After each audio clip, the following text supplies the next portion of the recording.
અમરેલી જિલ્લામાં ભારતીય જનતા પાર્ટીનો લેટર જે વાયરલ થયો હતો, જેમાં ધારાસભ્ય કૌશિક વેકરિયા વિરુદ્ધ જે ગંભીર આરોપો કરવામાં આવ્યા હતા, તેના કારણે રાજકારણ ગરમાયું હતું। વાત ત્યાં બગડે છે જ્યાં પાટીદાર સમાજની યુવતીની પોલીસે ધરપકડ કરી, ત્યારબાદ આ યુવતીનું સરઘસ કાઢવામાં આવ્યું। તેને લઈને અમરેલી જિલ્લામાં છેલ્લા ઘણા સમયથી રાજકારણ ગરમાયું છે। વિપક્ષ દ્વારા સતત સત્તા પક્ષ ઉપર પ્રહાર કરવામાં આવી રહ્યા છે। અમરેલી પોલીસની કામગીરી સામે પણ સવાલ ઉઠાવવામાં આવી રહ્યા છે। જેવી રીતે પાયલ ગોટી છે તે જેલમાંથી બહાર આવ્યા બાદ તેમણે પત્રકાર પરિષદ યોજી હતી અને અમરેલી પોલીસની કામગીરી સામે પણ તેમણે સવાલ ઉઠાવ્યા હતા અને કહ્યું હતું કે પોલીસે તેમને કસ્ટડીમાં પટ્ટા વડે માર માર્યો હતો। આ ઘટનાના કારણે રાજકારણ પણ ગરમાયું છે। આ મામલાને લઈને એડવોકેટ આનંદ યાજ્ઞિક પણ પાયલ ગોટીના સમર્થનમાં આવ્યા છે અને ગઈકાલે એડવોકેટ આનંદ યાજ્ઞિકની સાથે પાયલ ગોટી છે તે ગાંધીનગર ખાતે ગુજરાતના પોલીસ વડા વિકાસ સાયને રજૂઆત કરવા માટે પહોંચ્યા હતા અને જે રીતે અમરેલી પોલીસ દ્વારા જે કાર્યવાહી કરવામાં આવી છે, જે વર્તન કરવામાં આવ્યું છે, તેના કારણે જે તે જવાબદાર અધિકારીઓ છે તેમની સામે કડકમાં કડક કાર્યવાહી થાય તે પ્રકારની રજૂઆત કરવામાં આવી હતી।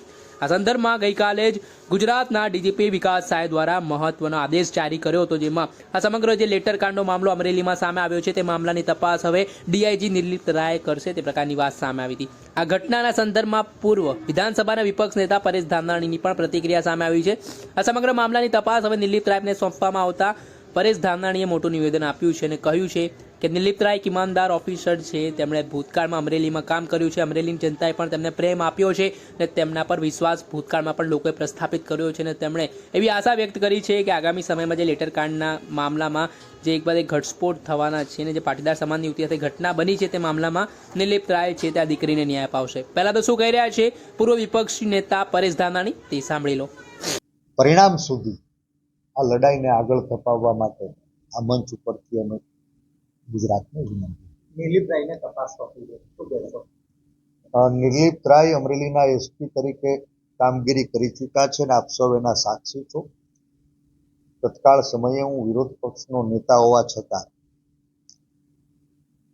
નિર્લિપ્ત રાયની કામગીરીને મારા સહિત સમગ્ર અમરેલીએ રાજકારણથી ઉપર ઉઠીને બિરદાવી હતી અને સન્માન। આ લડાઈ કોઈ રક્ષકો સામેની નથી, નેતાઓની આંગળીએ નાચતા કાયદાના જાણકાર હોવા છતાં ઈરાદાપૂર્વક કાયદાના ભંગ કરતા ભક્ષકો સામે છે। આજે સરકારે નિર્લિપ્ત રાયને રાજ્ય કક્ષાએથી તપાસની જવાબદારી સોંપી હોવાનું મેં સાંભળ્યું છે। અપેક્ષા રાખું નિર્લિપ્ત રાય એક ઈમાનદાર અધિકારી તરીકે આ બનાવની અંદર જે પાસાઓ ઉછાળવામાં આવ્યા છે, દીકરી દ્વારા અમરેલી એસપી અને આજે ડીજીપીને ફરિયાદ કરવામાં આવી છે। જાહેર જીવનના કાર્યકર્તાઓ તરીકે જાહેર મંચ ઉપરથી ગુજરાતે જે સવાલ ઉઠાવ્યા છે એનો સમાવેશી તપાસમાં સમાવેશ કરશે। અમરેલીએ નિર્લિપ્ત રાયને ખૂબ પ્રેમ આપ્યો છે। અપેક્ષા રાખું કે નિર્લિપ્ત રાયના નેતૃત્વમાં અમરેલીને ન્યાય મળશે, પીડિત દીકરીને ન્યાય મળશે। નિર્લિપ્ત રાય અમરેલીની પ્રજાનો દ્રોહ નહીં કરે એવો મને વિશ્વાસ।